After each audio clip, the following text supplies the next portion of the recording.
Hi kids, welcome to the second part of the video lesson.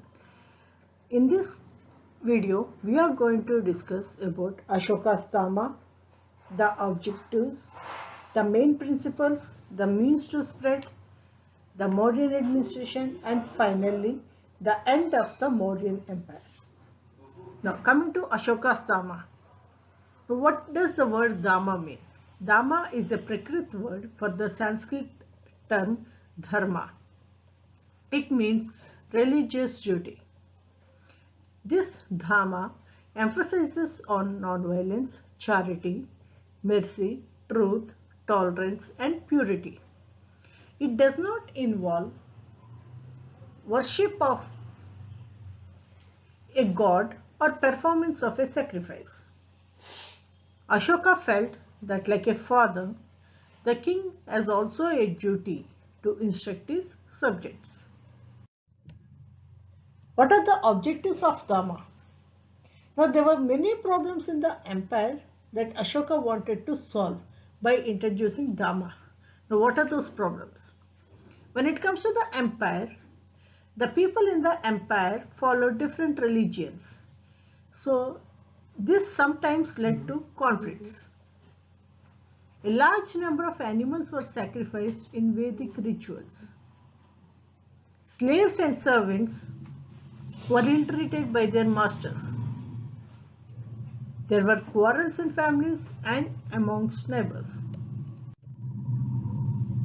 What are the main principles of Dhamma? Now, coming to the main principles of Dhamma, the main principle of Dhamma is nothing but ahimsa. That is the first and the foremost principle. So, Ashoka said that everyone should follow ahimsa. Okay, that is non-violence. And no animal should be slaughtered for sacrifice. They even said that people should be gentle with slaves and servants. People should respect others. People should treat all creatures with compassion. People should give gifts to Brahmins and monks. People should live in peace and harmony, and people should respect others' religion. So by respecting others' religion, it is in one way you want to convey that it is both wrong to praise one's own religion or criticize another's. And people perform a variety of rituals and ceremonies on occasions of childbirth or wedding.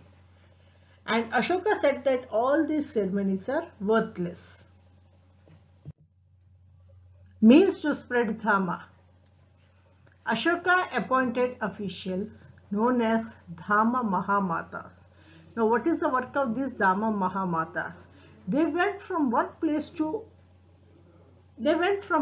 place teaching people about Dhamma. And even Ashoka even got his message inscribed on rocks and pillars.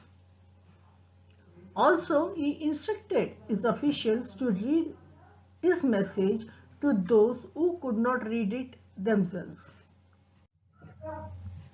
He built roads and rest houses and dug wells. He arranged for the medical treatment of both humans and animals. Ashoka set a personal example by strictly following the principles of Dhamma, and he started sending his messengers to spread ideas about Dhamma and Buddhism to different countries such as Greece, Egypt, Syria, and Sri Lanka.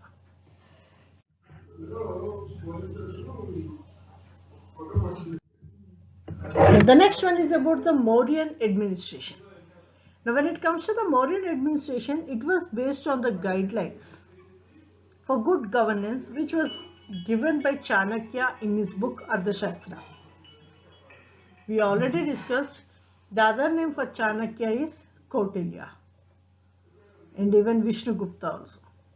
Okay, now how we can know that it was based on Ardhashastra? Because the Indica of Megasthenes and the edicts of Ashoka, these two give us a detailed account of the Mauryan administration.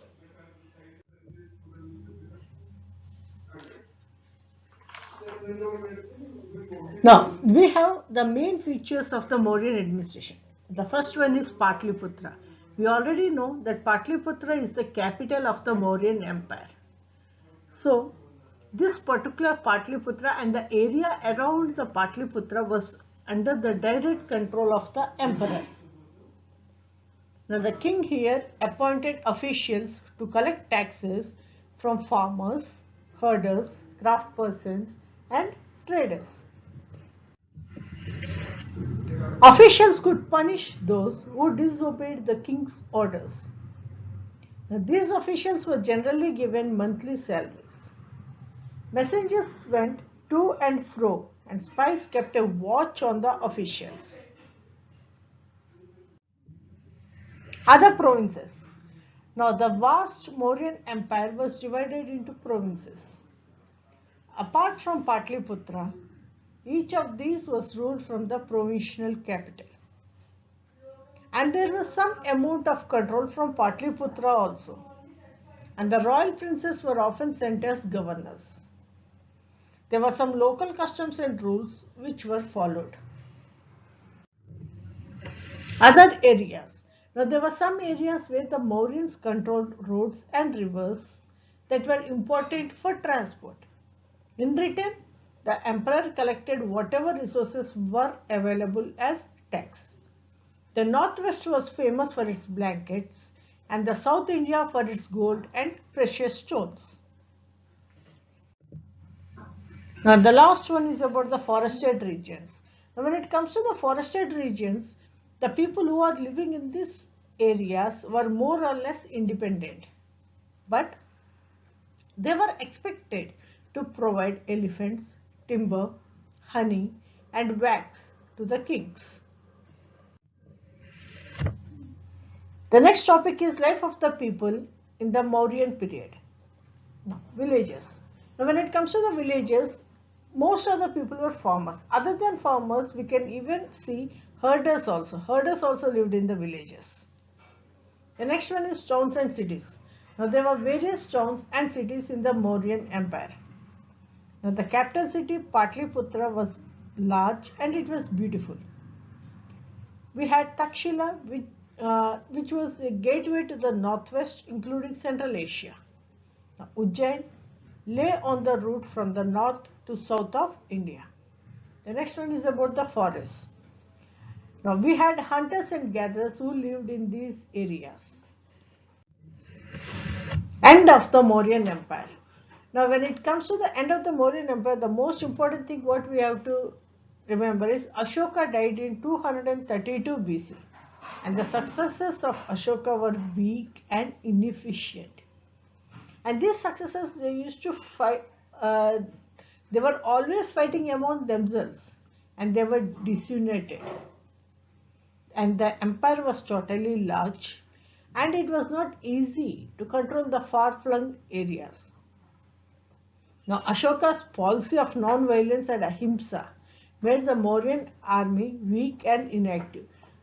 That around from 261 BC, the Mauryans did not fight any war. Ultimately, in 185 BC, ultimately in 185 BC, Pushyamitra Sunga, a general of the Mauryan army, killed the last Mauryan ruler and he established the Sunga dynasty. That's it for now. Thank you.